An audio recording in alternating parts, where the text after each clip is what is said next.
Going somewhere with poor signal? No problem. In this video, I'll show you how to download Google Maps and use it even when you're offline. Super useful for travel, commuting, or emergencies. Today, you'll learn how to use Google Maps offline. Step 1. Open Google Maps. Make sure you're connected to Wi-Fi first. Step 2. Search the location type in the name of the city, area, or place you want to download. Example, Cebu City. Tap the location name at the bottom to expand the menu. Step 3. Tap the three dots. Tap the three-dot menu in the top right corner. Select Download Offline Map.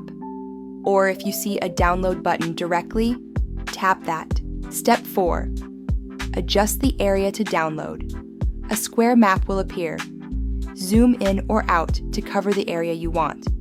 Make sure it fits inside the box. Step 5. Tap Download. It'll start downloading the map. You can now access this area even without Wi-Fi or mobile data. Bonus tips. Offline maps expire after 1 year.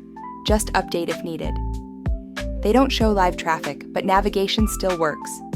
You can manage downloaded maps in Settings, Offline Maps. Now you're ready to explore without getting lost, even offline. Don't forget to like and subscribe for more easy tech tips. Got a request? Drop it in the comments.